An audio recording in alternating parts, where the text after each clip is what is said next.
1,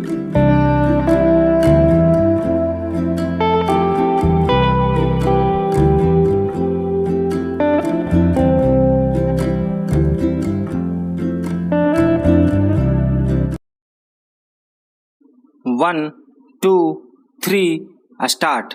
संघाई सहयोग संगठन के मंच से प्रधानमंत्री ने एक बार फिर दोहराया कि आतंकवाद क्षेत्रीय और वैश्विक शांति के लिए सबसे बड़ा खतरा बना हुआ है।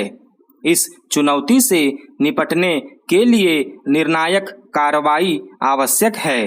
आतंकवाद चाहे किसी भी रूप में हो, हमें इसके विरुद्ध मिलकर लड़ाई लड़नी होगी।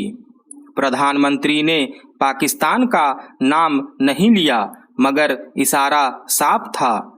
इस सम्मेलन में पाकिस्तान के प्रधानमंत्री भी मौजूद थे। करीब हफ्ता भर पहले जब प्रधानमंत्री ने अमेरिका के संयुक्त सदन को संबोधित किया, तब भी उन्होंने आतंकवाद के खिलाफ सामूहिक लड़ाई की जरूरत रेखांकित की थी। तब अमेरिका ने भी भारत का पुरजोर समर्थन किया था। इसके पहले भी विभिन्न अंतर्राष्ट्रीय मंचों और संगठनों के मंचों से वे पाकिस्तान से प्रश्रय पा रहे आतंकवाद को खत्म करने पर बल दे चुके हैं। संघाई सहयोग संगठन के मंच से आतंकवाद का मुद्दा उठाना इसलिए भी महत्वपूर्ण है कि इसमें खुद पाकिस्तान शामिल है और उसका समर्थन करने वाला चीन भी। जब भी संयुक्त राष्ट्र में पाकिस्तान के किसी आतंकी या आतंकवादी संगठन पर प्रतिबंध लगाने की बात उठती है, तो चीन उसके विरोध में खड़ा हो जाता है। इस तरह प्रधानमंत्री ने पाकिस्तान के साथ साथ चीन की तरफ भी इशारा किया कि आतंकवाद को लेकर किसी तरह का निजी स्वार्थ आड़े नहीं आना चाहिए। संघाई सहयोग संगठन के देशों में दुनिया की करीब 40% आबादी रहती है और दुनिया के कुल व्यापार का करीब 24% इन्हीं देशों के बीच होता है। इसलिए जब यह संगठन बना था तो माना गया था कि अगर ये देश परस्पर मिलकर काम करेंगे तो पश्चिमी देशों की अर्थव्यवस्था को बड़ी चुनौती दे सकते हैं। मगर मुश्किल यह है कि इस संगठन के चीन और पाकिस्तान जैसे देश भारत को चुनौती पेश देते रहते हैं। चीन अपनी विस्तारवादी नीति के तहत पाकिस्तान को समर्थन देता है ताकि भारत पर दबाव बनाए रखा जा सके। पाकिस्तान अपनी अंदरूनी कमजोरियों को ढकने के लिए भारत को दुश्मन के रूप में देखता और आतंकी संगठनों के जरिए सीमावर्ती इलाकों, खासकर जम्मू कश्मीर में अशांति बनाए रखने का प्रयास करता है। इसलिए प्रधानमंत्री ने स्पष्ट रूप से कहा कि कुछ देश सीमा पार आतंकवाद को अपनी नीतियों के साधन के रूप में इस्तेमाल करते हैं, आतंकवादियों को पनाह देते हैं। SCO को ऐसे देशों की आलोचना में कोई संकोच नहीं करना चाहिए, मगर चीन पर इसका कितना असर होगा कहा नहीं जा सकता। आतंकवाद से न केवल भारत बल्कि खुद पाकिस्तान, अफगानिस्तान और कुछ हद तक रूस भी प्रभावित है। छिपी बात नहीं है कि जिन देशों में आंतरिक संघर्ष अधिक है वहां की आर्थिक गतिविधियां भी प्रभावित होती है। इसलिए संघाई सहयोग संगठन के देश सचमुच आर्थिक ताकत बनना चाहते हैं तो उन्हें आतंक के नासूर से मुक्ति पानी ही होगी। मगर इसमें सबसे बड़ा रोड़ा चीन है। यह केवल भारत की बात नहीं है।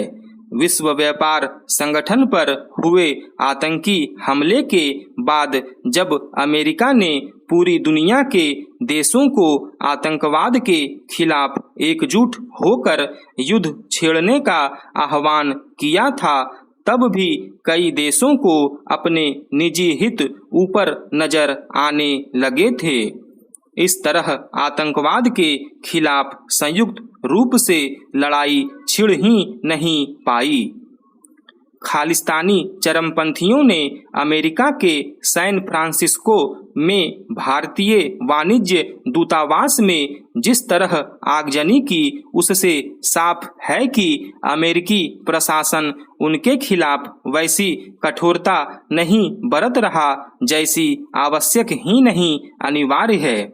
ध्यान रहे, हाल के समय में यह दूसरी बार है जब सैन फ्रांसिस्को के भारतीय दूतावास में खालिस्तान समर्थक गुंडों ने उत्पात मचाया।